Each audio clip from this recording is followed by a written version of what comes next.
नमस्कार, बहुत स्वागत है आप सभी का। आप मुझे न्यूज़ 18 के डिजिटल प्लेटफॉर्म पर देख रहे हैं। मैं हूं आपके साथ जया मिश्रा। बिहार लोक सेवा आयोग यानी कि बीपीएससी ने अपनी एमसीक्यू बहुविकल्पीय आधारित परीक्षाओं के नियमों में अहम बदलाव कर दिए हैं। आयोग का कहना है कि इस नई व्यवस्था से परीक्षा प्रक्रिया अधिक पारदर्शी होगी, व्यवस्थित होगी और अनुशासित भी बनेगी। ये नियम क्या हैं, अब आपके सामने विस्तार से रखने जा रहे हैं। अगर बीपीएससी की आप तैयारी कर रहे हैं या आपका एग्ज़ाम होने वाला है तो फिर इस नियम को बहुत अच्छे तरीके से देखिए और सुनिए। ये नियम आगामी सभी परीक्षाओं में लागू होने वाली है। पहला जो नियम था, पहले क्या नियम थे उसके, वो भी हम आपके सामने रख रहे हैं और अब तक बीपीएससी की परीक्षाओं को लेकर जो नियम रहे हैं वो विस्तार से आपके सामने रख रहे हैं और इसके बाद जो अभी हालिया बदलाव किया गया है वो भी आपको समझाएंगे। तो पहले के नियम सबसे पहले आपके सामने रख रहे हैं।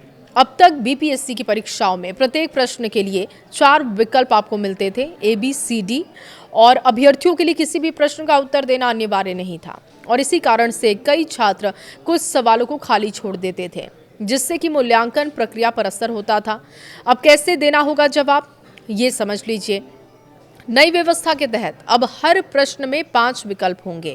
ए, बी, सी, डी और ई आपको विकल्प दिए जाएंगे। इसमें ई विकल्प नया जोड़ा गया है, जिसका मतलब है कि प्रयास नहीं किया गया, नॉट अटेम्प्ट इसका मतलब होगा। अगर अभ्यर्थी को प्रश्न का सही उत्तर पता है तो वो ए, बी, सी, डी में से विकल्प चुन सकता है और अगर उसको सवाल का जवाब नहीं पता है तो फिर उसको अनिवार्य रूप से ई विकल्प चुनना होगा।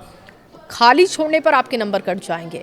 आयोग ने स्पष्ट किया है कि यदि कोई अभ्यर्थी 5 विकल्पों में यानी कि ए, बी, सी, डी, ई में से कोई भी विकल्प नहीं चुनता है तो उस प्रश्न को अनुत्तरित माना जाएगा और ऐसे हर सवाल पर 1/3 अंक की नेगेटिव मार्किंग कर दी जाएगी और ये आपके लिए बहुत ज़्यादा नुकसान हो जाएगा। अब ये बदलाव क्यों किए गए हैं इसको भी समझ लीजिए।